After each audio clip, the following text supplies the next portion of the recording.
was 6 in the morning. I got a knock on my door, a really loud knock, and I thought it was my dad who had locked himself out or something. So I opened it, and it's the LED flashlights and the really obnoxious bulletproof vest and the dragging me out into the cold when I'm in my pajamas. That was not fun. They seemed pretty shocked by the sarcastic, belligerent, angry teenager that they dragged out of bed that day. I don't know if it's just that I was 19 or that I was a girl, but they didn't expect this.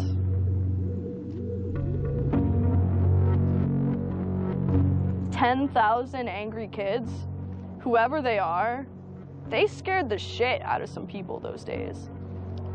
They scared the shit out of the powers that be. And that's why this is being investigated. That's why I'm under indictment. That's it. Because between the days of December 6th and December 10th, 10,000 angry people proved to the government that their regulations, their ideas, their view of PayPal, their view of WikiLeaks, their view of the Afghan war and Egypt and Tunisia and Libya, it didn't fucking matter. Their opinion no longer mattered because someone was out on the internet kicking ass. The computer hacker group Anonymous is claiming tonight that it took down the website of the Federal Appeals Court in San Francisco this afternoon. They took down Senate.gov servers, they've taken down HB Gary. Sony's claiming they did $150 million worth of damage. So many confidential files that tonight, because of these hackers, can be in the hands of anyone. Visa, MasterCard, the PayPal situation. The criminals who hacked into Sarah Palin's private email. The Church of Scientology says Anonymous is a cyber terrorist group of religious bigots. Anonymous and this other group called Lulz Sec. They seem to be wanting to prove a point. Anonymous kind of was like the big, strong, buff kid who had low self-esteem. And then all of a sudden punched somebody in the face and was like, holy shit, I'm really strong. And Anonymous calls itself the final boss of the internet. And sometimes it proves to be really fucking true. You are going to violate the freedoms of the internet, you certainly better watch the fuck out. They are kind of the rude boys of activism. There's a real rough edge to them, which I think also is one reason why they garner so much love and hate from people, too. They represent a certain sort of chaotic freedom. Individual, young, nameless, faceless folks are having geopolitical impact. I mean, it's both exhilarating to realize that and terrifying to realize that. It kind of depends on how that power is wielded. We are legion. We do not forget. Expect us.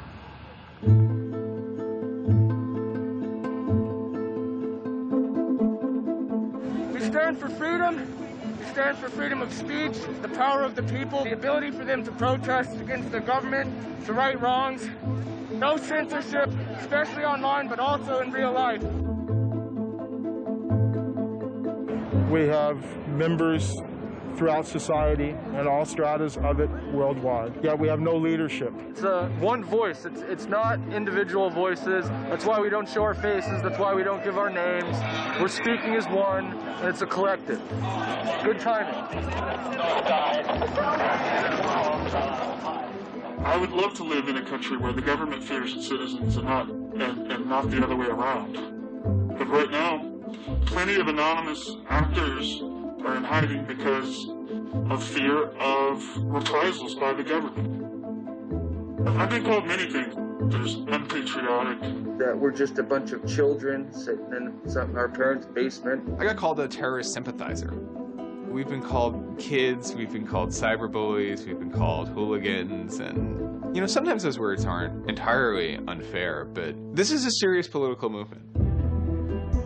No one, you know, in the general public really seems to get it. What they don't seem to get is that the ability for Anonymous to be everything and anything is its power.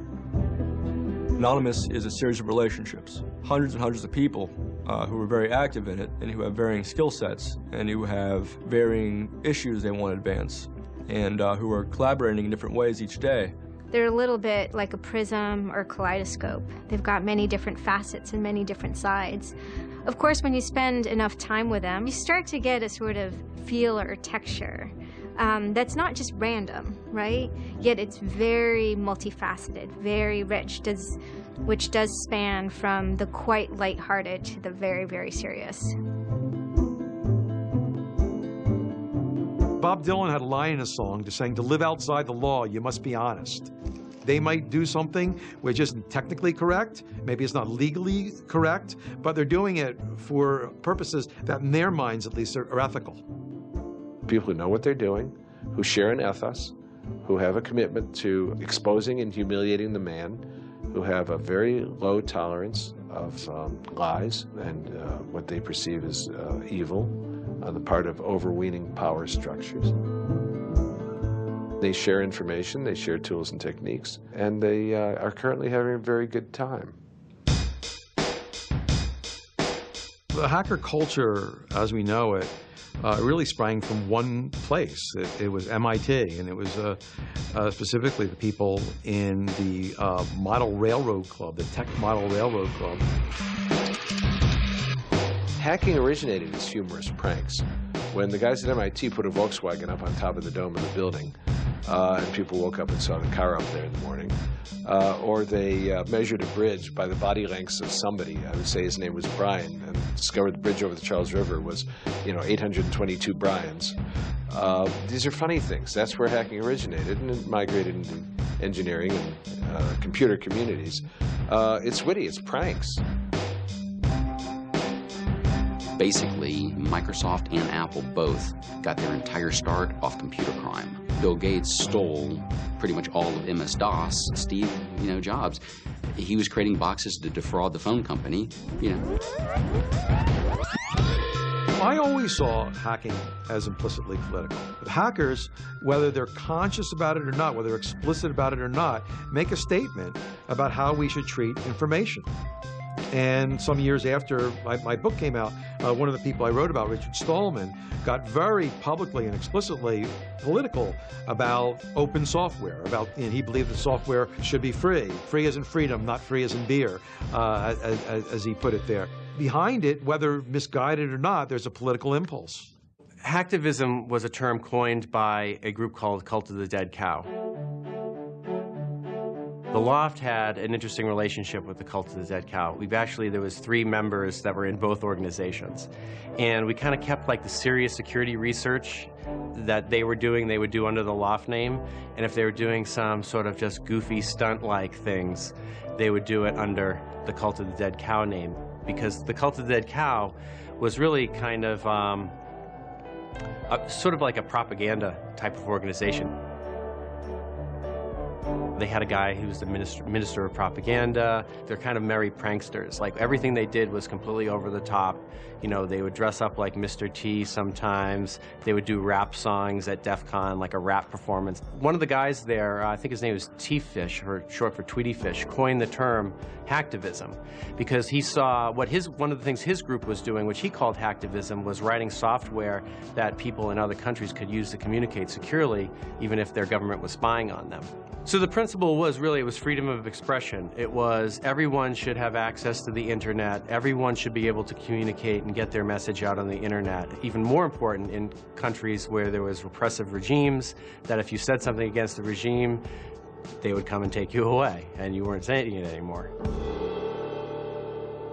A good place to start are with what has often been called virtual sit-ins, which use the tactic of a denial-of-service attack. Denial of service has been around for a long, long time. The equivalent of, like, if you for some reason wanted to disrupt a bus service, right? You can hire 1,000 extras to all go and, like, line up at the bus station, right, and get on the bus. And so that anyone who was really trying to get on the bus couldn't do it, right? It's as simple as that. When you stop trying to visit, website goes back up, no permanent damage. And this tactic has been used by a number of different groups. Probably the most famous is the Electronic Disturbance Theater. Another really interesting case happened in Germany, where a group of activists got together who wanted to protest the fact that the airline Lufthansa were using their planes to deport immigrants, and they would take down the site. And in fact, eventually the German courts ruled that this was a legitimate form of protest. From airport security to subway bag checks, there's no question it's a new world post 9/11. It's worse now for humans post 9/11 because intrusion and surveillance, which is always going to be misused by those who can misuse it, has created a different kind of society in which freedom to move unobserved is a privilege only of the rich.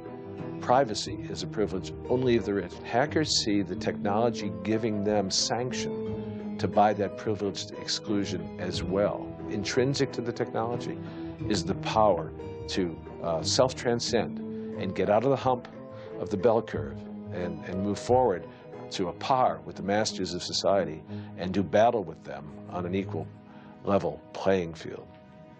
That's activism. Anonymous grew out of what's known as 4chan.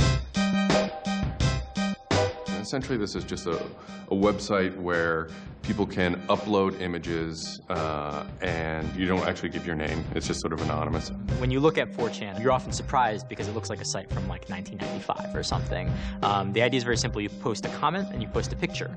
And you can post under your name or anonymously.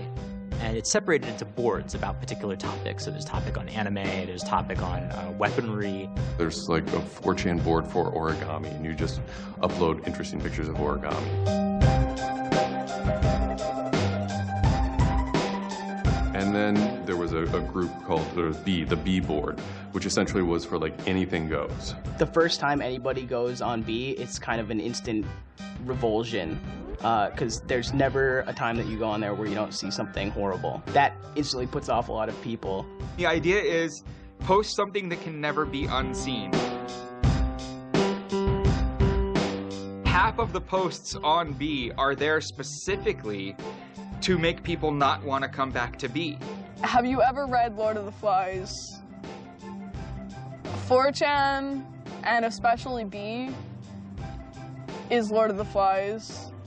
Except some of them aren't 16 anymore, they're just allowed to act 16. It's what you get when people are allowed to express themselves with absolutely no restriction whatsoever. It's the kind of sum of human imagination when people can get together and think together without any limits or parameters.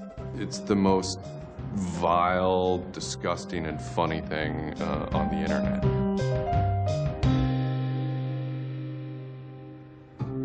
4chan was founded by Chris Mootpool when he was very young, maybe 15, in the early 2000s. He started 4chan because he was a big fan of Japanese animation. Chris Mootpool is the sweetest kid you've ever met in your life. He's small and he's got these sort of like tiny features, and he runs the most disgusting website in the world. What I think is really intriguing about a community like 4chan is just that it's this open place. As I said, it's raw, it's unfiltered, and sites like it are kind of going the way of the dinosaur right now. They're endangered because we're moving towards social networking, we're moving towards persistent identity, we're moving towards a lack of privacy, really. The B board, that's the exact opposite of Facebook. Facebook, like, you're supposed to be like who you are, and there's sort of one model, which is that like you're friends with people, right? And 4chan, you're totally anonymous nobody. And anonymous speech is, a lot of it's ugly, but not all of it is, right? It is actually sort of a place where people can be honest. One of the important things about 4chan is to have a thread that really explodes and lasts for a long time. If it doesn't, then it disappears. It's a site that's not archived. So it creates conditions for anything that grabs attention at some level. And so humor and grotesqueness as a result are quite good for that. I'd rather just be referred to as anonymous, I guess, in any interviews, because I have some docs out on me. 4chan's just where I went to. I grew up on it and I lived there. That's just what I did for fun. It takes a thick skin to enjoy it. But, you know, as long as you're not offended, you'll occasionally come into something really cool or really creative on 4chan. I think the most interesting thing about it is how you can watch memes evolve. You'll see something posted one day, and then a week later it's got 50,000 derivatives of it. A meme is basically just an idea. It's kind of like a gene, but in the realm of the idea. A lot of the great internet memes that we all know and love, you know, lolcats, right? You know, little cats doing funny things, and then they have, you know, Icon has cheeseburger, right? All that stuff seems to start in this like petri dish that is 4chan b-board.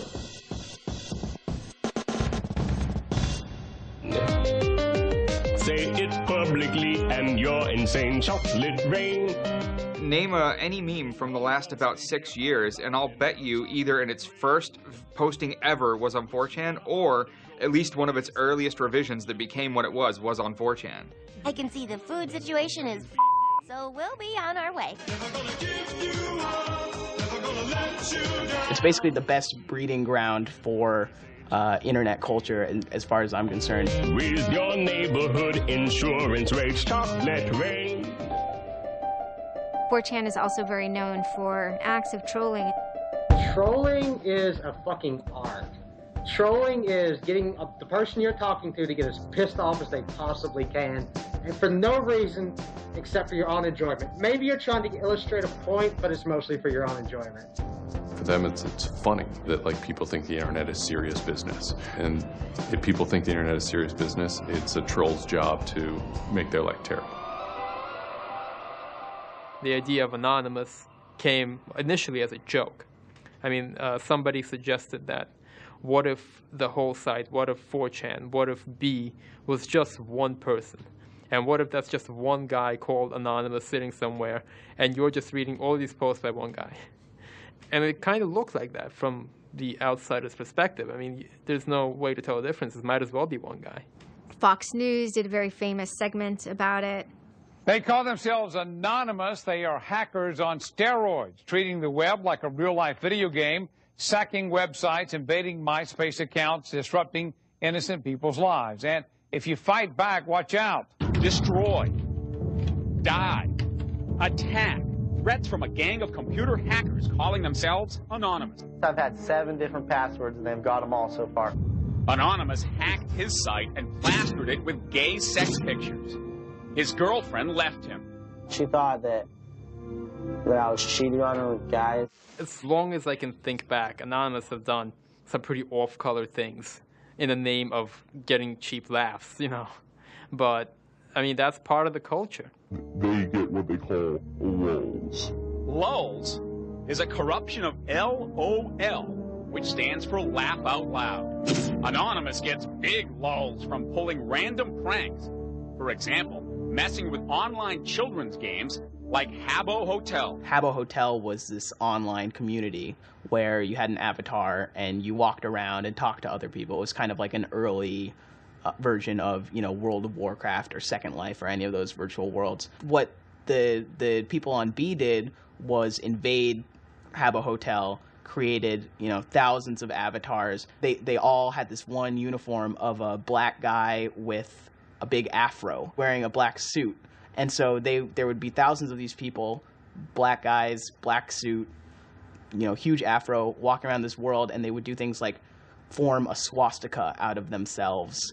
And I think that was a real landmark because it was when they were able to see that, you know, they can use their numbers to do something really interesting and really disruptive. So we blocked the entrance to their pool, and that just pissed them off so fucking much.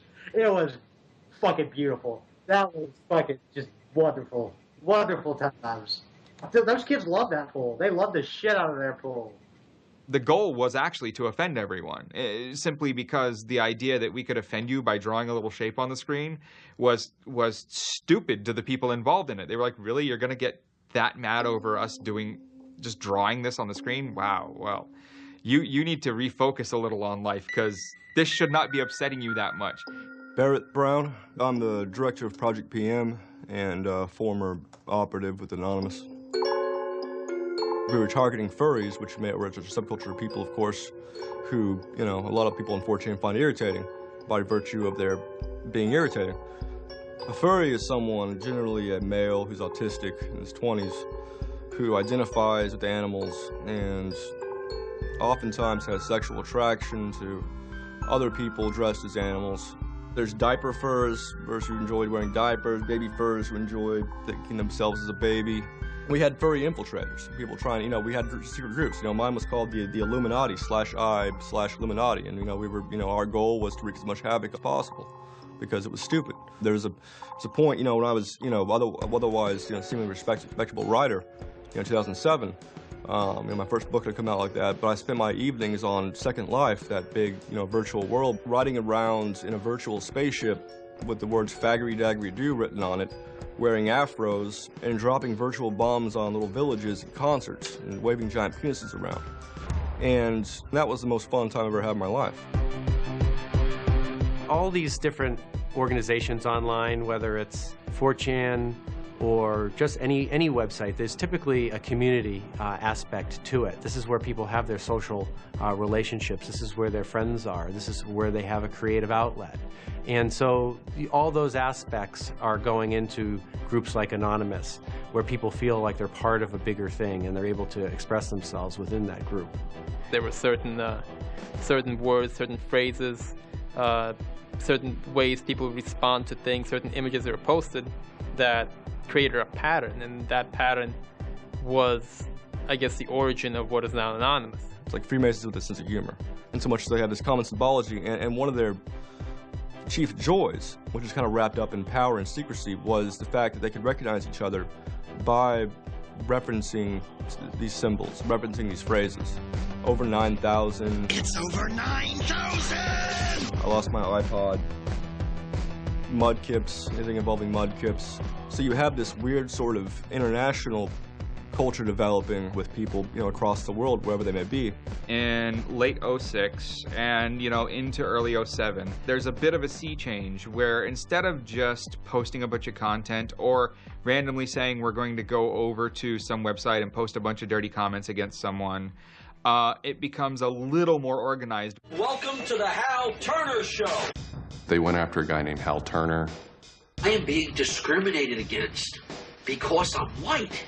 Hal Turner was a neo-Nazi who was, big online and had a podcast. I think that the 14th Amendment was not ratified properly, and I think, therefore, it is still okay to have Negroes as slaves in America. The first time I heard about Hal Turner is he was knocking somebody on 4chan. He was just being a major dick to a relatively known user. And for the fun of it, we started trolling him. And then I guess we kind of figured we had a moral high ground, which allowed us to get people on our side. But he was a fucking neo-Nazi. That's not okay to be in modern society. You're not allowed to do that. And there's a million neo-Nazis out there. But he started picking on our dude, so we had to go to our dude's fucking defense. And it just so happened that he was a neo-Nazi, so that's a bigger reason that he's a fucking dickface. I'm like, yeah, screw that racist son of a bitch. Let's do this, So I joined in, and I made some of the phone calls, and, I played around on the chat thing on his website and posted in the threads and whatnot. Who are you? Where are you calling from? Hola, this is Pedro. Spick, don't San Diego. Don't call my radio show anymore, you filthy spick animal. The college that I you're go on the Hal to Turner Show. has begun an integration program where they try and purposely lower standards to bring more blacks and quote unquote diversify the campus. And by the end of the next 5 years, they intend to bring over 9,000. He was just a horribly racist radio personality who seemed to handle it well when you called in. Like, he could handle being berated by Anonymous. And that made it very interesting. It made it a bit of a challenge. It wasn't some guy who just either crumbled or stopped answering the phone. It was a guy who would yell back. I don't see where you're going with this.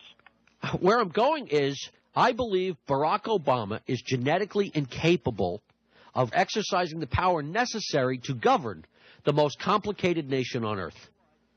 That's where I'm going with this. And I think part of the reason he's incapable of doing it is because of racial genetic inferiority. Is that clear enough for you?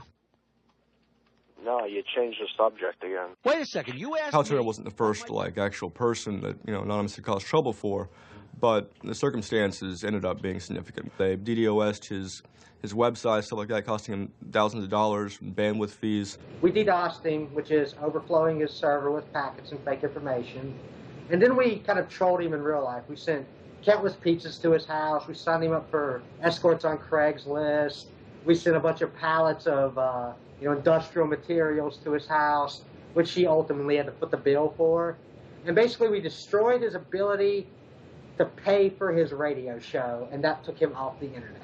He was super pissed. And then they ended up getting some real hackers to help them out. Like, this wasn't sort of pranks. They actually were able to get into Hal Turner's private servers and his mail servers and find some interesting emails that he was serving as an FBI informant, which, if you're a right-wing neo-Nazi, is not a good thing to be. And obviously him being an FBI informant, and also his reaction, his sort of douchebaggy reaction to the raids, damaged his credibility within the white nationalist scene, which is a shame. Hal Turner's gone. He's been prosecuted by the feds for threatening judges. It wasn't supposed to be different, but it ended up being different. People who observe Anonymous see this group called Anonymous going after this white nationalist and say, oh, hey, look, Anonymous must be some kind of activist organization. So by virtue of those people joining Anonymous, Anonymous becomes more of an activist organization. What follows is a period of confusion and anger in which, the original Anonymous people, the sort who want to keep Anonymous as this nihilist little, ridiculous group, are upset that now, that the most terrible thing on the internet is now becoming a force for good all of a sudden. Anonymous has never been about getting media attention or getting all of this attention towards it. I mean, it's a community, a pretty sometimes insular community that just kind of kept to itself, made jokes and made content. But that was, of course, changed completely. Just turned completely on its head when Chinology started. Anonymous began to become less of just a culture, people who wanted to perform pranks, and more of the internet's first army. I'm Mike Vitale, and my handle is Seth Dude. Now, this is January 2008. Anonymous is strong now. We're not a little dinky fucking group anymore. This is millions of people worldwide, and we're watching. And then Scientology stepped in with a big target on its chest. A video came out of Tom Cruise. It was supposed to be like an internal Scientology video, talking about secrets of Scientology. Being a Scientologist, when you drive past an accident, it's not like anyone else. As you drive past, you know you have to do something about it because you know you're the only one that can really help. It talks about you're the only one who can stop, bad things from happening. And so this is kind of widely mocked online. It circulated like wildfire. There's nothing part of the way for me. It's just... People found it humorous and goofy. And the Church of Scientology went into their legal mode, and they threatened websites with lawsuits if they didn't pull down the video. Instantly, the Scientologists post a DMCA, Digital Millennium Copyright Act. And this is a way that if you own content, you can go to video sites, upload sites, and have your content pulled when someone uploads it illegally. So Scientology's always at odds with the internet, always trying to legally bully people out of fucking them over on the internet. They always did that. And then here they are trying again, but you know what? Anonymous saw that, and they said, oh, you guys just fucked around badly. You're trying to censor our internet. Are you trying to take a joke away from Anonymous? You don't do that. What these people did, in this case, is Greg Hausch and these other people, was they decided, we can probably harness Anonymous in this case and target Scientology. A few people on 4chan posted, hey, we should grab that video and post it on a few other sites. And I was one of the people in that thread talking about it. And we got the original source of the video by reaching out to the person behind the accounts and everything. We start posting it. The surprising thing was how fast they were DMCAing them on every site. It looked to us like they must have direct contact with the lawyers and the team who actually pulls videos at all of these sites. It was minutes and these things were falling down. We're like, holy crap, that's messed up.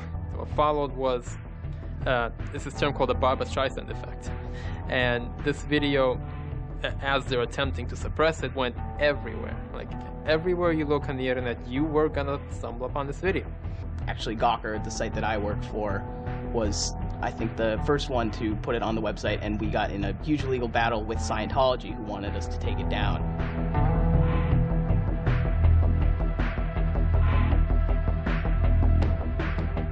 A guy joins the channel, and he says, you should all look at Gawker. So we go over to Gawker, and the strangest thing has happened. This big media company had the video up on their front page and basically had a comment underneath of it that stated very clearly that the FBI would have to come take their servers to get this video taken down, that they were sick of this abuse that was going on. That made us think, what have we gotten ourselves mixed up in here? Scientology is an interesting target because in some ways it's the perfect inversion of what geeks and hackers value. At so many different levels: science fiction, intellectual property, discourses of freedom, science and technology. It's very proprietary, it's closed. And so in some ways, if you had something like a cultural inversion machine and you stuck geeks and hackers in there, you'd get something that looks a lot like Scientology. So it's quite offensive, and there's a real pleasure in attacking your perfect nemesis. We're just such polar opposites, with them being secretive and us hating secrets, and, you know, them being so inclusive and us being, you know, anybody could say they're anonymous. And most importantly, how fucking self-important they were. They thought they were fucking untouchable. They thought that they were like, you know, like their own little church mafia and shit, you know? Anonymous will, you know, it's like a play toy now. You know, we're gonna make you guys look stupid as shit. What really kind of dared us and set us off about Scientology is specifically the treatment of their critics. Anybody who says anything bad about Scientology is automatically some sort of criminal, some sort of crazy person, a drug addict. It's just that kind of mentality, that kind of, like, if anybody says anything bad about you, we're gonna fuck you over in the worst possible way. It's just, it resonated like this feeling of disgust within us. That was a big problem. That was the big problem. The censorship aspect of it. The audacity of this cult, this creepy cult, to go into our territory and tell us that we can't post this? No, fuck them. No, it's not gonna happen. And people who knew what Anonymous was to begin with were like, oh my god, Anonymous is gonna go to war with Scientology. This should be really interesting. Especially because it's two weird-ass groups. I mean, I've been an Anon for a long fucking time. I know Anonymous is really strange. They're weird, and the stuff we like is weird, and it's really not mainstream at all. Now you have Scientology. Also really weird. A lot of crazy shit goes down.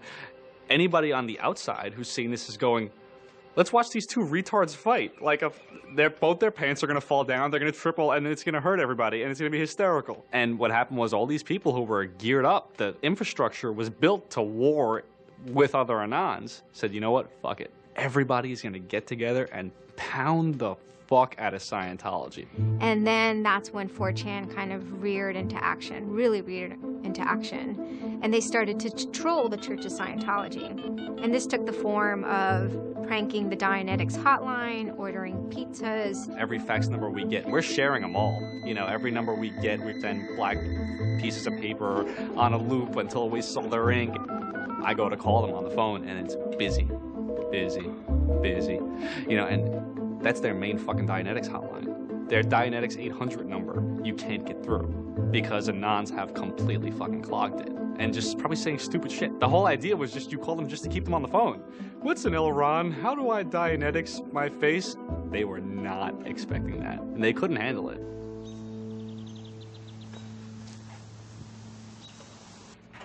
I'm Brian Mettenbrink. I always liked anything technical, mechanical, anything sciencey, really. Computers do what you tell them to. They don't all of a sudden start doing weird stuff, and if they do, it's probably your fault. And I always like that, you know, they're perfect, really, in a way. I had just gone to 4chan just on pure happenstance, and I saw a post about the Scientology thing, and I started looking up stuff, and I'm like, oh, this is actually for a decent cause. I think I'll, you know, do this. You started seeing all the stuff in B, and I saw the stuff in B then. Everyone's going to DDoS Scientology. Everyone's going to bandwidth rape them. Anonymous Members have developed a distributed denial of service attack tool called Low Orbit Ion Cannon, which is taken from a computer game. Low Orbit Ion Cannon is what's called an end game weapon in Red Alert. All you had to do was literally follow instructions step by step. I downloaded a program that's free and legal for anyone to download and use. And I followed the instructions and I typed in www.scientology.org and I pushed go. And what it does is it tells Scientology.org, in this case, it tells them to send their website to my computer about, I think it was 800,000 times in a weekend. And I'm pretty sure I probably took it down myself a couple of times. This tool is Low Orbit Ion Cannon, sometimes referred to as LOIC. I am actually not breaking any laws by using this tool against my own computer, 127.0.0.1, which is a non-routable address.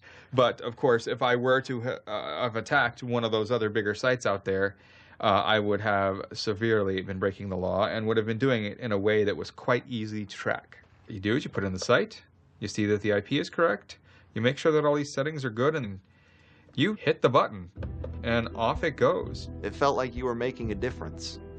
You know, just you yourself. And you didn't even have to leave your home, you know. You just sat at your computer and followed instructions and stood up for what you believe in, so to speak. You made your say in the world, and hopefully it turns out better for it. Yeah, that was some really crazy stuff to watch.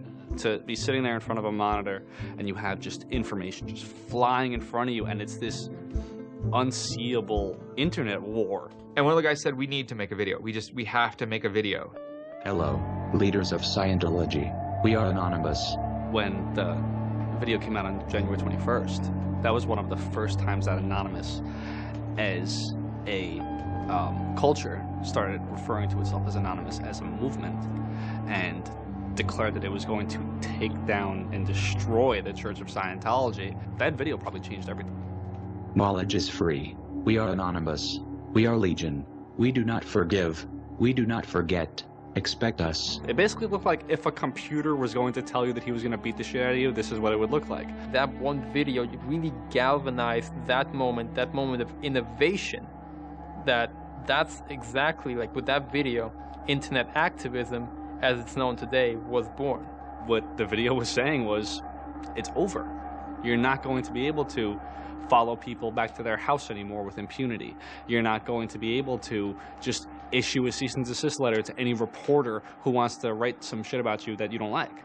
You know, that's done with.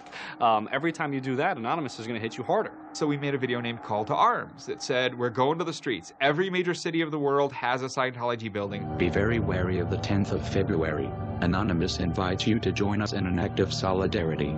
Anonymous invites you to take up the banner of free speech, of human rights, of family and freedom. Join us in protest outside of Scientology centers worldwide. And you just see this consensus forming that it's going to happen. So we made the third video, the Code of Conduct. Don't bring weapons. Dress accordingly. Cover your faces, because they will try and find out who you are and screw with your life. Rule number 17. Cover your face. This will prevent your identification from videos taken by hostiles. Scientology has a history of harassing, stalking, and just generally doing horrible things to its critics.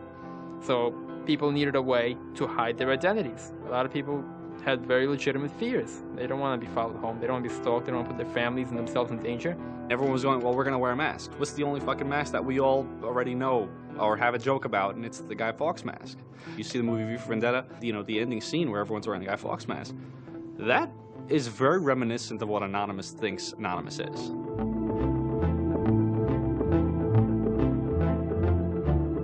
We wanted to represent anonymity in some way when it moved into real life. I think that the Guy Fawkes mask was one of the most natural things to happen. It is the idea that none of us are as cruel as all of us. You have this massive crowd of people who are anonymous that is going to fight against a bigger thing and win. Even after watching the video, it's like, yeah, this is great, but who's actually gonna do it? Who's gonna step up? Are people actually gonna get out of their house? And I guess we were really affected by the stereotype of of that whole community, they're being internet nerds, that too afraid to leave their mom's basements.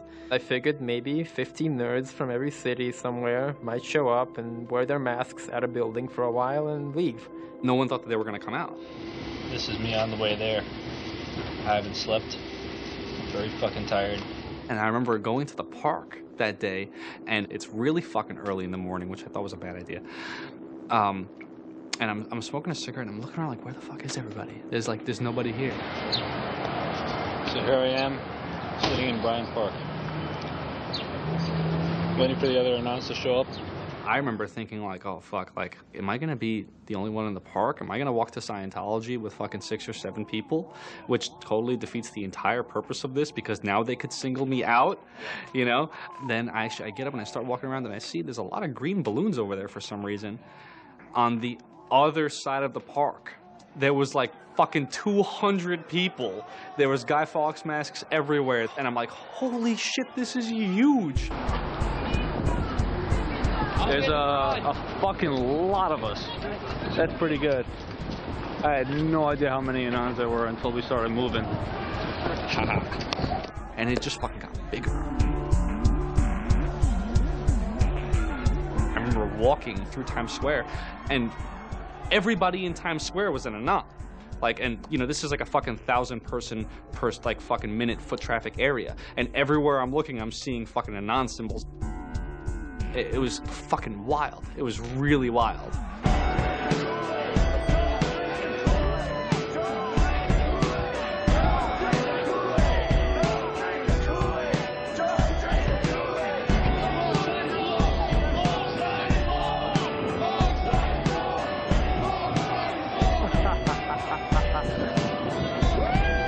This is our fucking raid. Hell yeah! So we start getting numbers in. And Sydney, we're thinking that it's going to be 50 people. And before 10 a.m., before even time, there's already 50 people there. And there's still streams of people walking down the streets.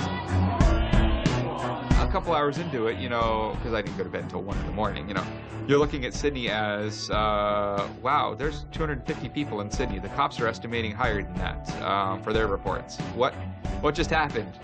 Adelaide, Perth, and Melbourne happened. And, you know, over 200 at each of them. We nearly broke 1,000 leaving Australia. Now, the next protest was Tel Aviv, which had actually gotten its first Scientology building a week before this. There were Palestinians and Israelis at this protest, both holding their flags. And at one point, they actually switched flags and held up each other's flags and whatnot. It was awesome to see. I call our guy in London, Britanon, and I say, hey, what's going on there? And he's like, did you just get out of bed? I said, yeah, I haven't even turned on the computer. I just figured I'd call you. And he said, we've got 600 people, and the cops are really, really mad at me. All the major cities were having hundreds of people come out. It's massive. Clearwater had like 300 people. I don't think anyone beat out LA. I think LA had over 1,000 people. We are Legion! The thing that happened was something completely different, and hundreds of people from every city just swarmed the streets. It was kind of overwhelming, a little even scary, but scary in a good way. Soon, you know, we're at around the 10,000 mark, you know, and we were joking the whole time, over 9,000, you know, one of those memes. It was too surreal. It was not believable. You go by what name? We are Anonymous. It was very empowering, especially after people saw the thousands of people showing up. This was it. We owned the world at that point. You've got lolcats, and you've got rickrolling. You've got all these other things that Anonymous has been involved in. Then, you know, take us a month later, and, you know, 10,000 people were just in the streets.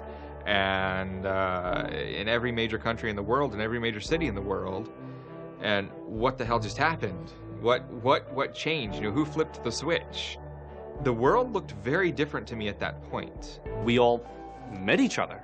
The idea of an Anon is you're fucking alone until you get to 4chan, you know, and then these people all think like you know. Then all of a sudden you're not alone. You are with fucking 500 others, you know, they all know the same jokes as you. They all clearly have similar interests as you. Here's your culture. You meet your own people finally. immediately you felt like you were at home. If you were an Anon, you were at home. We all like spent years in the same place, looking at the same pictures, laughing at the same jokes. We pretty much were already friends, even though we've never ever met. It was very happy. It's perhaps a little surprising.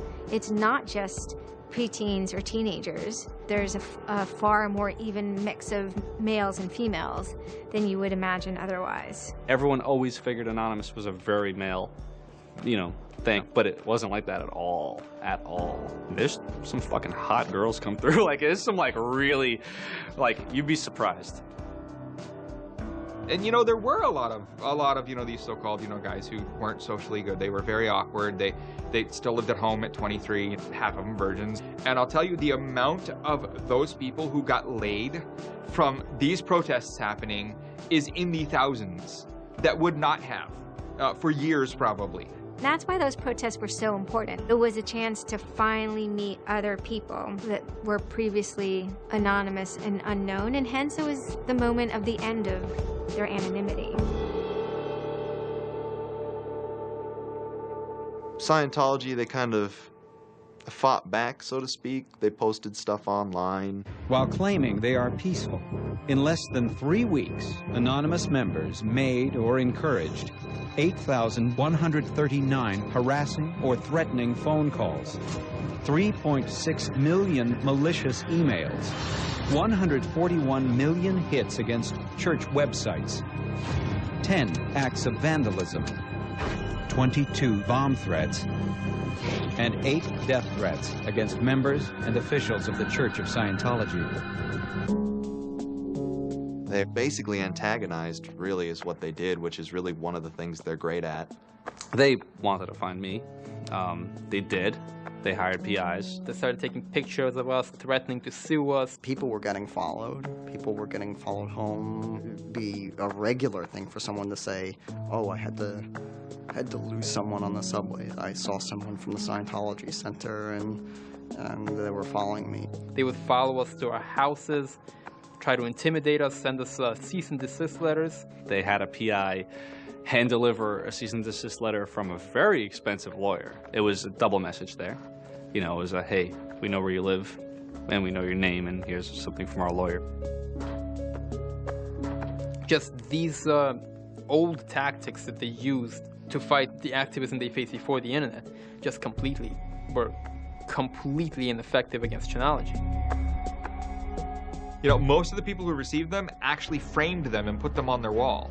I've seen multiple of them framed and put on the wall. Mine's sitting in my closet somewhere in a box. They don't care to actually use the legal system to get you thrown in jail. They care to use the legal system to get you to stop. I did the whole low orbit ion cannon stuff, and then I pretty much just went about my life after that for probably, I think it's 6 months, and then the FBI showed up here at my parents' house where I wasn't, looking for me. 2 men got out of the car and took their jackets off and laid their guns on the front seat and came up to ask us if Brian was home, and explained that they were the FBI and they were looking for Brian, and I've never been so scared. And then my parents directed them to where I was living, and they showed up and said, I'd like to have a friendly conversation with you, and I had the worst friendly conversation of my life. We sat down at my dining room table, and they just started asking me questions, and I'm trying to figure out what they're here for, because I have no idea. And they eventually started asking me questions about Anonymous. I was scared to death. I mean, my son is looking at 5 years in jail and a $100,000 fine. I had no idea that it was any sort of this big of a crime to do what I did. I thought it was the kind of slap on a wrist, $200 fine type crime. So I actually told them that I did it at that point. Then it went from there. But yeah, I would have never ever believed that the maximum punishment for this was 5 years in prison. It was a very eye-opening experience. I had a little bit of trouble accepting it, knowing that I could go to prison for 5 years. Knowing that I would be in prison from age 20 to 25 for this, you know, I thought that was a little bit extreme. I tell people it would be different if they drank and drove and killed somebody. But he didn't do that. It's hard to deal with, harder to deal with, because he didn't do that. He just pushed a button on his computer, and as he explained it to me at the time, it was like pushing the refresh button over and over and over and over 800,000 times.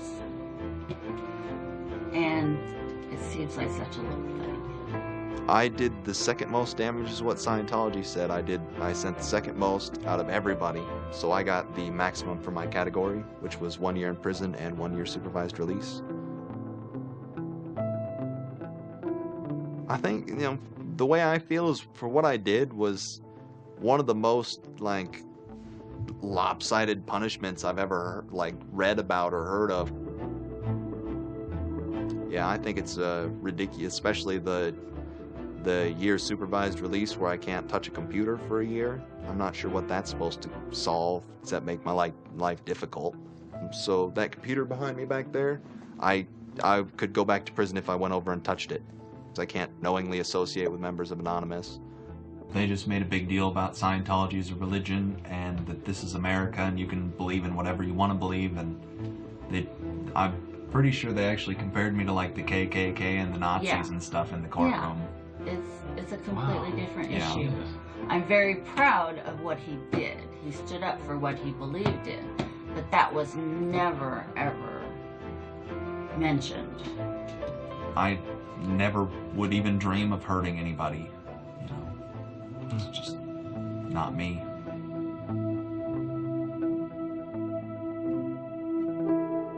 Prior to Anonymous, critics of the church still had to be very, very careful because of the aggressive lawsuits that were launched against academics, journalists, and other critics. I would say that era is over.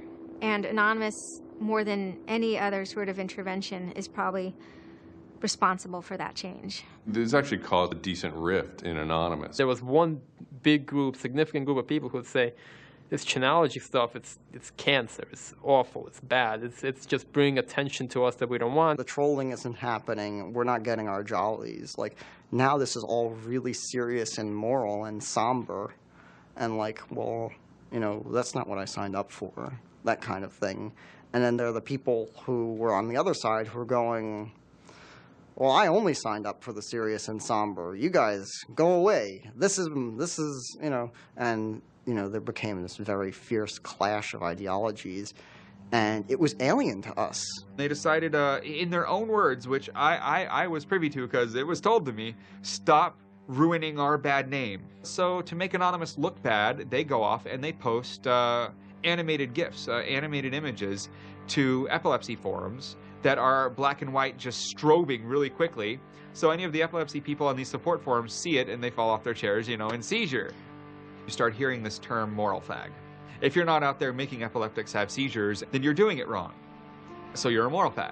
Which is what I am, a moral fag. Those who want to use Anonymous as, you know, as a tool for good in some sense, rather than just doing what we used to do, which is distribute video games. One Anon said it well once. There is no leader. Their ops have momentary leaders, de facto leaders. I like to describe this with the picture of a bird swarm. Everybody's flying very, very quiet. Suddenly one bird flies into the other direction and the mass fly into the same direction following that person. It's totally okay to say, I'm sorry, I don't take part. When Chanology was running full force, it was like a kid stretching for the first time and actually seeing the real power. It's the teenage period, actually, trying, Operation Titstorm. Operation Titstorm. Australia over the past couple of years has been relatively malignant in their attitude towards internet freedom compared to other Western countries. A guy named Tux wanted to attack the Australian government. in retaliation for upcoming internet censorship laws. And one of them involved banning pornography with women with small breasts for some reason. So that was the first time that Anonymous went up against the government. When they DDoS'd and took down several government sites, it was the first time that Anonymous was going up against a state.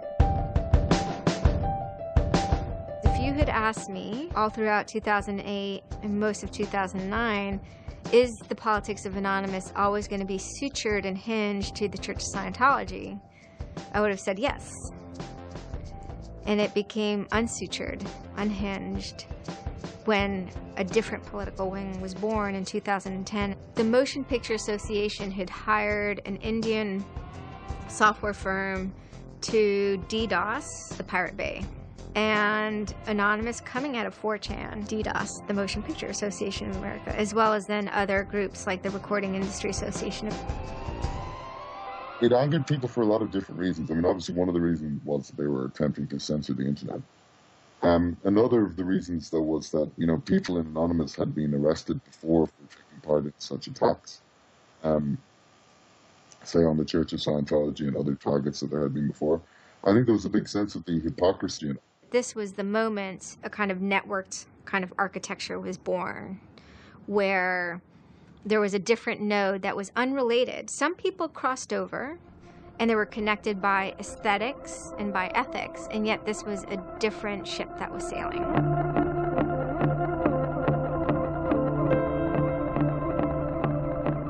It is our task to find secret abusive plans and expose them where they can be opposed before they are implemented. The interesting thing about someone like Assange is that he actually also sprang from, you know, a hacker culture. It's a mentality of spreading information. Julian was Mendax.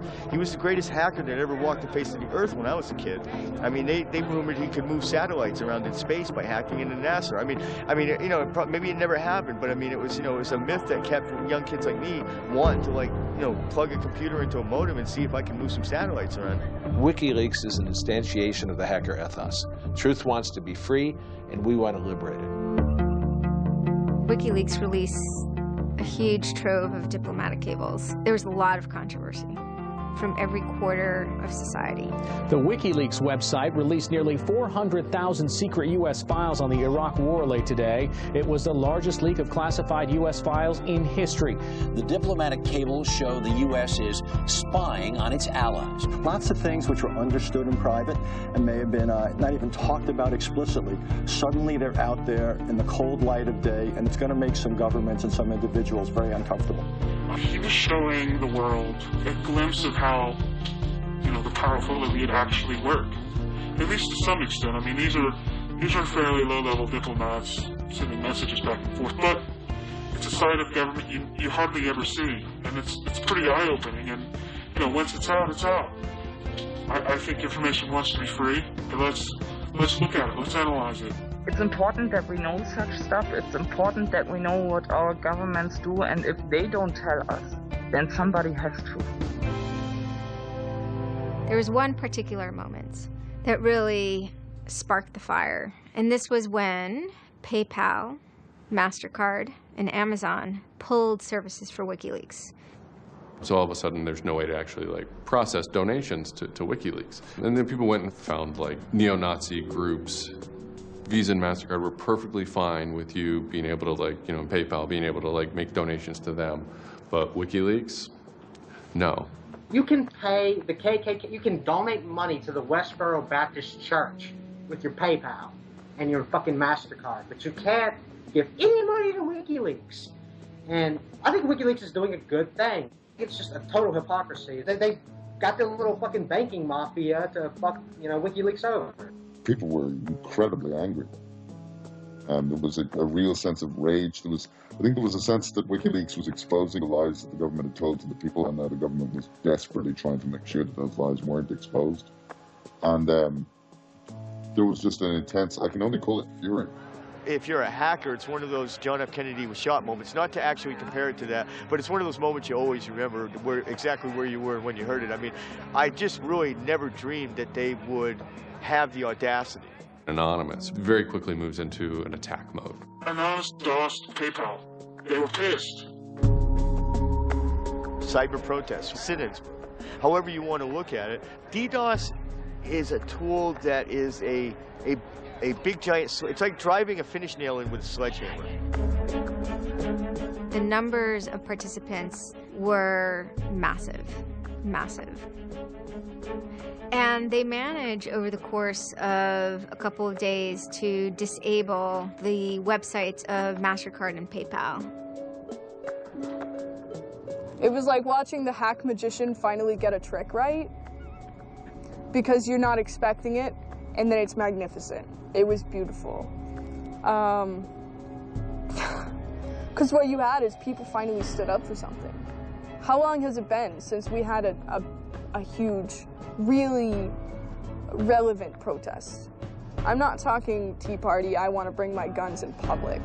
I'm talking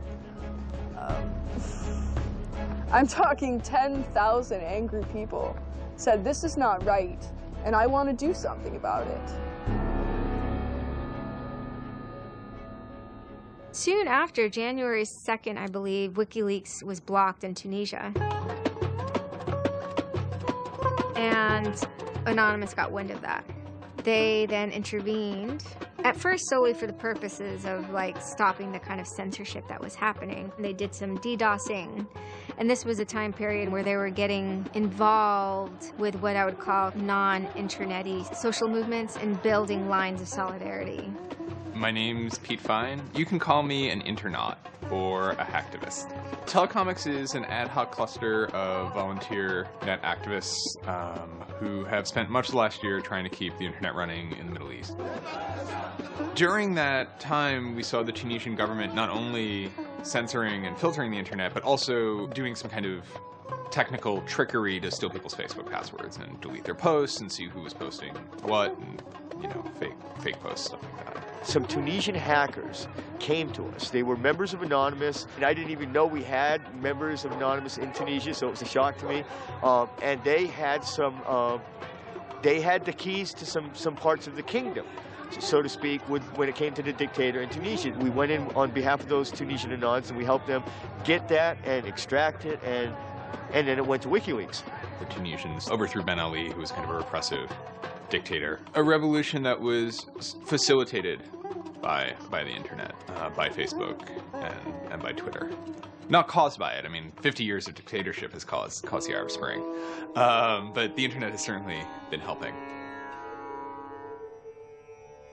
There's a video where they are thanking us for being involved, holding up a map saying we were the only one who stood by their side.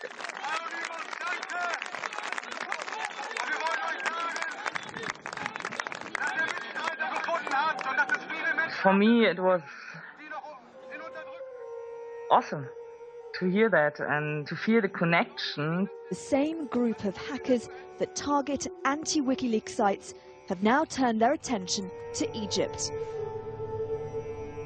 In kind of the lead up to the Egyptian revolution, we would tweet on people's behalf. We would get people from Egypt who were unable to access Twitter on their own on our IRC network, and we would take reports from them and tweet them out using our account to kind of help them get the word out about what they were experiencing.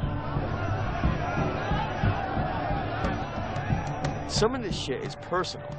And one of the things about the movement as a whole, when Egypt rolled around, is that Egypt broke us emotionally.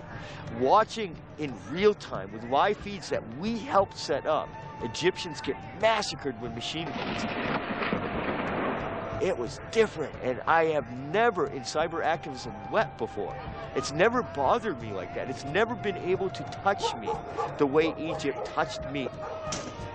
It was fucked up that we were watching people killed for no reason other than leaving their homes, that these people had every right to freedom, that they had every right to choose their government. And then January 27th, January 28th rolls around, and the Egyptian government starts shutting down the internet. I mean, just for the whole country. The whole country. There's this fantastic traffic graph that you can see the traffic coming out of Egypt, and it looks like, you know, like this. Just totally stops. And we were just shocked. We were just like, what the fuck? Like, what the fuck? To think that a country would completely cut itself off as much as it was able to from the outside world was pretty unthinkable. You know, we know bad things go on in the dark places. And suddenly it got quiet. I remember that somehow burned into my brain that first Twitter was flooded and suddenly everything was quiet. That's the kind of thing that could start riots. I think when Mubarak did what he did, I think it really upset people here as well as in the Middle East. I put myself in their place, and I found myself in a desert of nothingness because he just wiped out everything that my world incorporated. That just showed me and everybody else that the same thing can happen at any time, at anywhere, in any government. Anonymous and the people on the internet stood up and said, go fuck yourself. You want to shut down their internet? Fine. The people on the internet will show them how to turn it back on. It's almost like the internet as an actual thing. It's like the internet is a living thing, but it's like a conscious thing that gets up and says, no, you can't do that. A lot of my friends helped with encryption, helped people on the ground in those countries validate SSL keys and certificates, and really showed them how to subvert their government and become free. And then Telecomics started to tweet connections to the internet, dial-up connections. In Egypt, the care package we put together included some kind of our comms information, the ham radio and dial modem details. In total, we helped coordinate and run about 500 dial-up modem lines. We also Googled up treatments for tear gas and other kind of basic medical treatment and found folks who could translate that into Arabic. Sort of put this together in a nice one-page PDF and fax, and off it goes. I think the most effective thing was shutting down government websites. We're taking your dictator's web pages down. It is cyber warfare at that point. When you're dealing with a dictator like that that's killing people, all the gloves are off. We are going to not just take your websites offline, we are going to destroy your every communications. We are going to wreck you like a nation state would wreck you. In Cairo, Egypt, the crowds are shouting and screaming.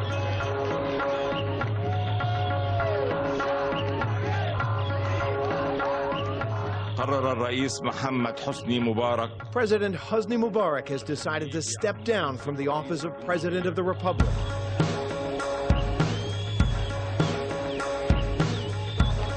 When Mubarak left, it was a hell yeah moment. People can rise up, people can make a change.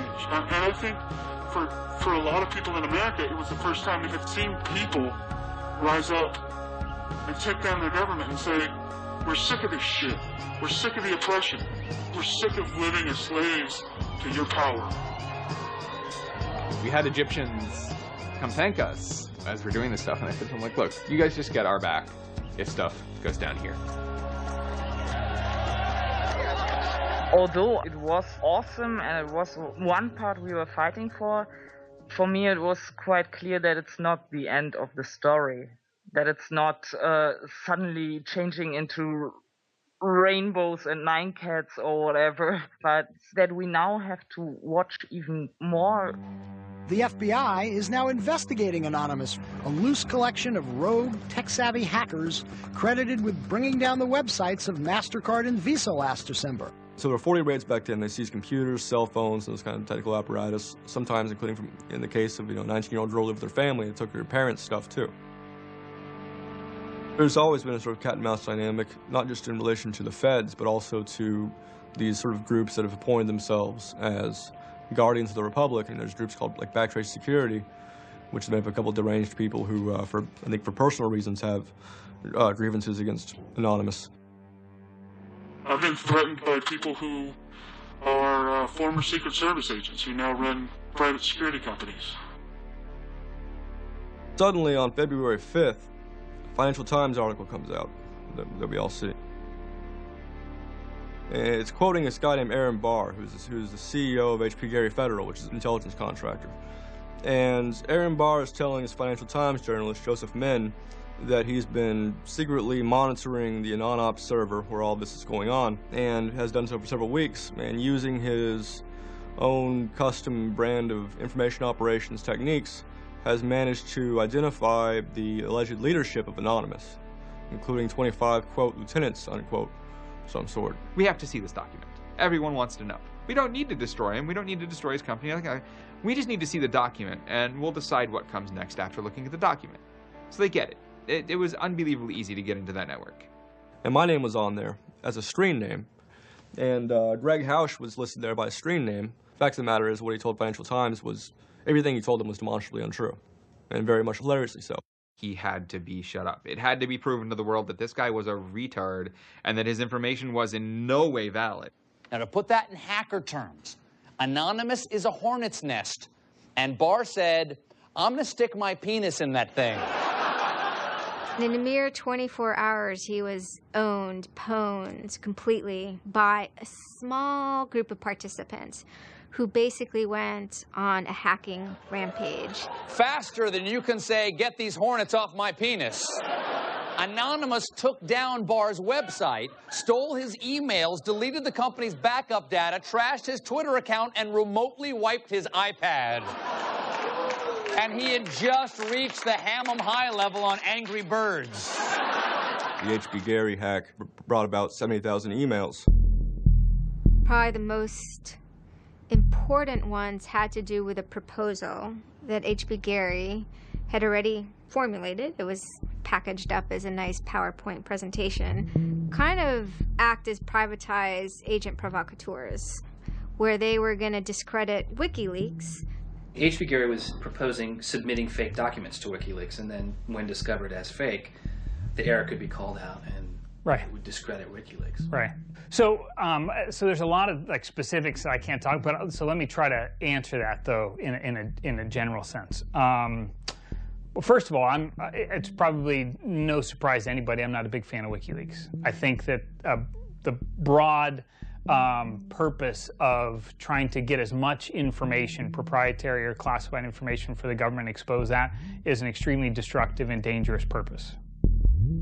As Julian Assange had a few months before noted that they had information on a major bank showing wrongdoing, and Bank of America somehow knew it was them. And the proposals involved for Bank of America and the WikiLeaks problem, they entailed conducting information war on WikiLeaks and its supporters, creating dissension within WikiLeaks, DDoS attacks.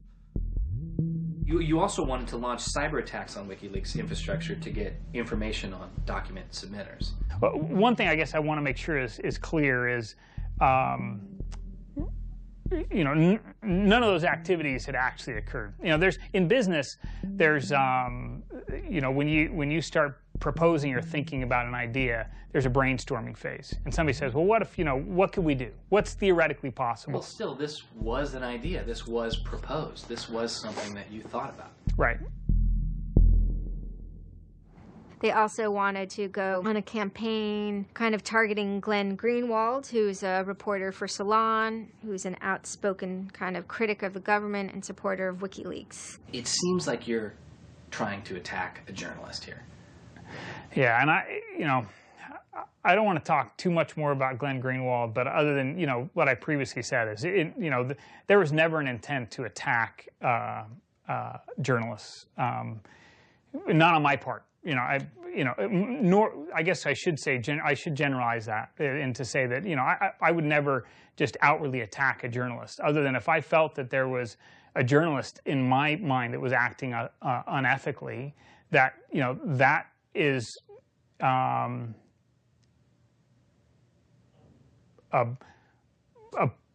that's a fair game for having a public discussion about. They were walking a very fine ethical line at points, and in many cases, the mass opinion is, no, they stepped well past it. I will not support broad theft of information released to the public, because that's nothing but destructive. if somebody has information that's been stolen from them, and whether or not WikiLeaks encouraged the theft of that, or whether or not it was just put in their lap, still they're threatening to release the information that is the private property of another organization. So your choices are to just allow that to happen, or to try to stop it. How offensive is too offensive? We've certainly seen a lot of strategy coming out of governments across the world now saying, publicly admitting that they need to develop better offensive strategies in cybersecurity, because defense as a whole isn't enough. It never is enough. Some of the most important things that have had the most far-reaching influence and have been the most important in terms of what's been discovered, not just by Anonymous, but by the media in the aftermath, is the result of hacking. That information can't be obtained by the traditional journalistic process, or it can't be obtained or won't be obtained by a congressional committee or a federal oversight committee. For the most part, that information has to be, obtained by hackers. After this had happened, although only a small number of people had participated, the collective mood was exuberance within Anonymous. It was a kind of moment of the lulls being recharged, which people were excited about because people felt like the lulls had been running low during the Middle Eastern protests. And so it was a moment of great triumphalism within Anonymous.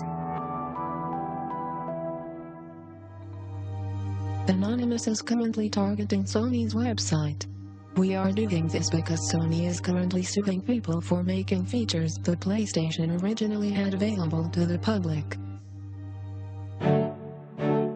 It started off as a denial of service attacks, but then someone really broke into the PlayStation network and stole all the user accounts and all the credit card information. Sony has confirmed that hackers broke into its PlayStation network, exposing the personal information of up to 77 million users worldwide. Anonymous basically bent Sony over and had their way with them, and the consumers were the ones that also got hurt in the process. 2 months of people not being able to use the PlayStations, that actually had real hardcore end-user impact.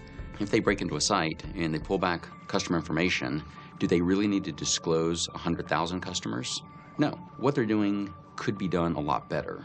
And when I say better, I mean better for the end user, for the customers, while still making a point. And then, kind of seemingly out of the blue, there was something by the name Lulzsec that sailed into the seas. Well, Lulzsec, it's sort of a group of a couple people, mostly from Anonymous, who, large part of the same people who hacked HB Gary.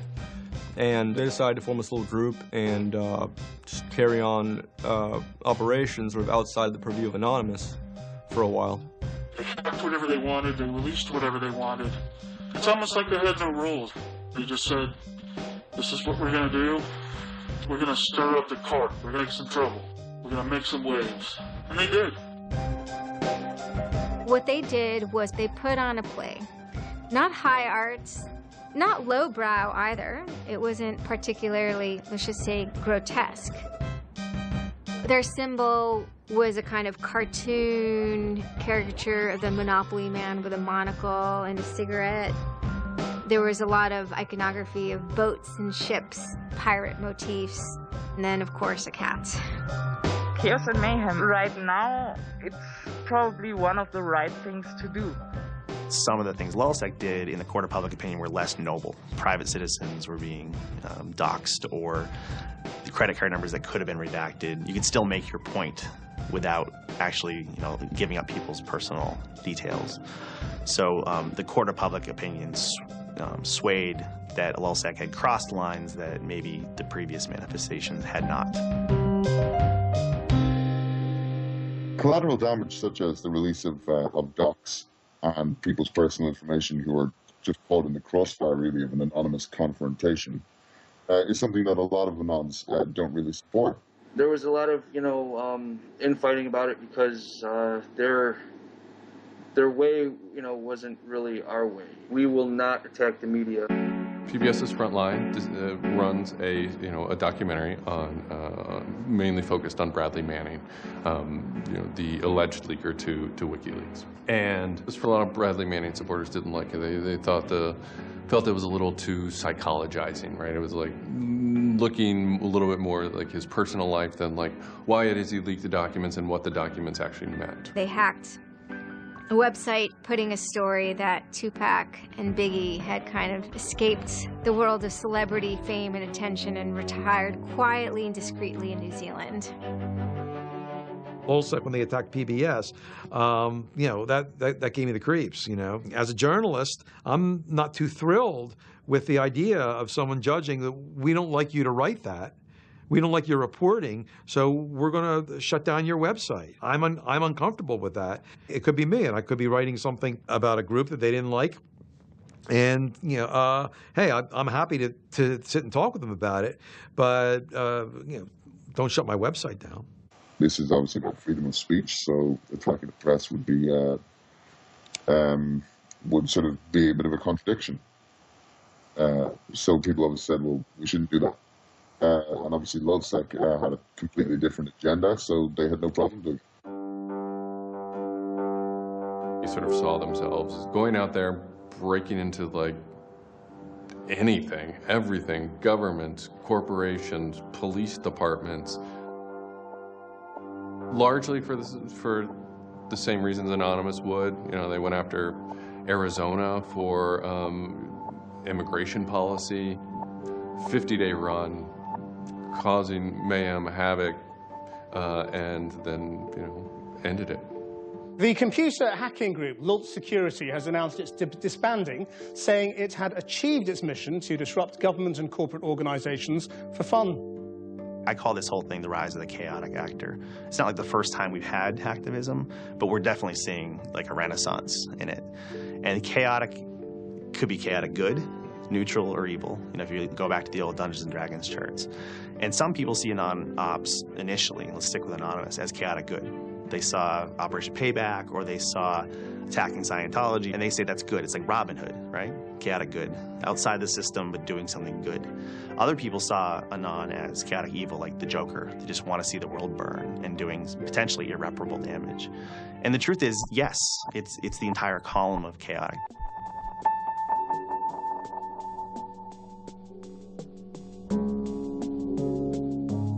"16 people were arrested today, but dozens of FBI agents targeted alleged members of the loose-knit hacking group. Armed with search warrants, agents hit 6 homes in New York, along with locations across the country. The people arrested yesterday were suspected of attacking PayPal's website after the company shut off payments to WikiLeaks. Defenders of the hackers say they're merely engaged in civil protest, but FBI officials worry the disruptive cyber attacks could move in a more dangerous direction. So the FBI shows up at 6 in the morning, and it was really obnoxious. And I remember being frustrated and angry because there was nothing that I had done that would have justified an FBI search warrant. They came and guns blazing, all this other good stuff, busted down the door. I immediately just dropped down on the floor, 180, didn't want nothing. I wasn't trying to fight nobody. Theory of the case is they were, they flooded, quote unquote, a number of people flooded access to PayPal, thereby creating economic distress to a protected corporation. End of story. This is not a case involving identity theft, involving outing emails, involving violating privilege, involving theft of services, involving, shutting down business. It is a pure case of internet or cyber sit-ins. I think when Barack Obama gets on television and says, flood the switchboard, shut down the Republicans, send the message, that's legal. And even if you accept what the theory of this prosecution is, it's no different. This is an electronic sit-in at its finest. If you're a pedophile, the average is 11 years. If you're a computer hacker, the average is 15. And I think that's ridiculous. So, yeah. I mean, no, that's ridiculous. I mean, you can go molest children and get less of a sentence than you would for breaking into someone's phone. Even if you accept what the government is saying is true, what is important is that people are participating in the process. It is very much the process. It is sitting in an encounter in Selma, Alabama. 500 Freedom Riders refusing to allow people to go and sit in at a segregated lunch counter. They write books about that stuff. It is demonstrating in a street corner saying no to a war. It's just a different, it's just a different vehicle. It's the same results. For 9 months I ran from my indictment, but they busted me. I went to jail, I bonded out, and then I held a news conference, you know, because as risky as that was and against my lawyer's advice, I wanted the world to know some fucking things about what's going on. I didn't want the feds to have the only voice in the dialogue. This document alleges that I am the notorious hacker activist known to the world as Commander X. I am Commander X. The indictment further alleges that I am in association with the global internet freedom movement known as Anonymous. And I say yes, I am immensely proud, humbled to the core, to be a part of the idea called Anonymous. You know, I would never compare myself to people like Gandhi or Dr. Martin Luther King, but they were one person, and they were willing to go out and change the world. And their messages live on every day, through everybody. And to not take the chance of having something like that to do is foolish. I only wish we had 50 million Mercedes. I feel a lot more comfortable as a guy getting towards the tail end of his career if there were more Mercedes. There's always going to be legal consequence when you decide to break the law. That comes with the territory. And it would be naive not to expect that. The question is whether the punishment will be proportional to the crime. And I suspect it might not be. People will be watching very closely to see how these cases proceed, on what grounds, and whether there's any room during the trials to think, especially of the denial of service attacks, as a legitimate form of protest.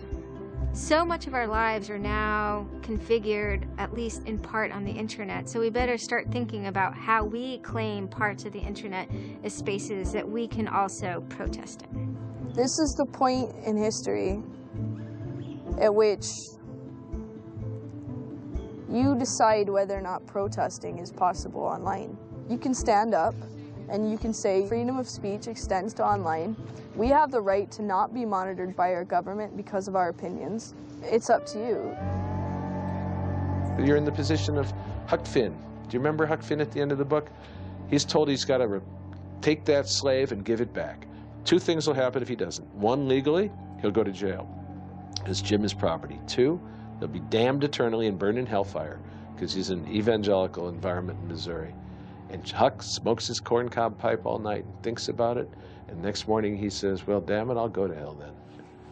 In other words, he discovered that in order to be an expert at ethics, you had to transcend the legal and sanctioned religious appropriate truths of the day in order to access the meta-truth of both legality and righteousness. Well, hackers see themselves as Huck putting down that corncob pipe and saying, all right, I'll go to jail. All right, I'll go to hell, but I'm going to do the right thing. I suppose the question you really want to ask is, would I do it again? And honestly, after thinking about it, I felt that I did what was right. I had a belief, I still do, that what I did was the right thing, and hopefully someone got some good out of it. You know, I'd love to think that maybe I stopped someone from joining a cult. You know, probably wouldn't tell on myself next time, but you know, I don't think I would have changed a single thing other than the whole talking to the FBI thing. Just that little just the little detail that kind of changed everything. Yeah. I'm angry. Occasionally I have small breakdown moments of terror, but I haven't stopped believing what I believed. I haven't stopped wanting to fight. I haven't stopped caring. Show me what democracy looks like!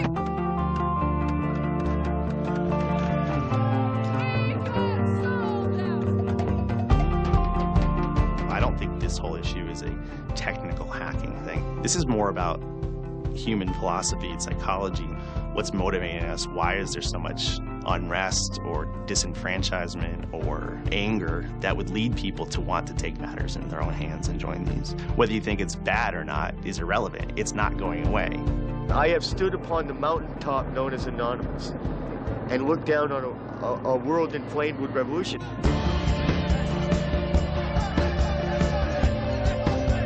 What can you say? Your spine tingles when you're at the cusp of history. When you're surfing, the waves of history, your spine tingles. There's a lot of people in Anonymous who feel very deeply and very sincerely about their contribution towards democracy around the world.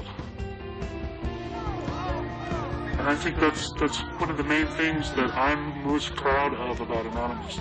There are things that I'm not proud of about Anonymous, but we stand against censorship and we stand against oppressive governments, even our own. It's a very noble thing.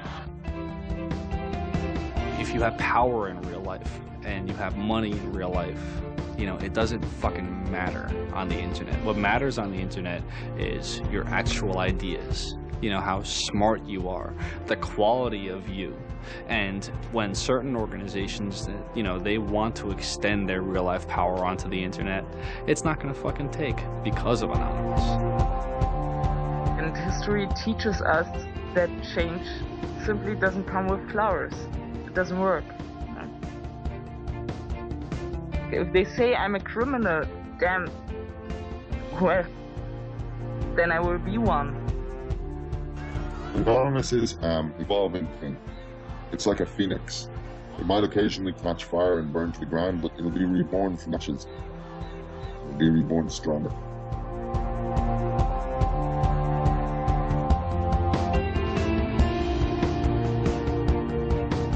I don't care if you're a Democrat or a Republican or an independent, or if you like Ron Paul, or if you worship pigeons or Scientology, or if you're Catholic or atheist or Methodist. I don't care about that. Your opinion matters. I don't care if I disagree with it. I don't care if I hate your guts. Your opinion matters.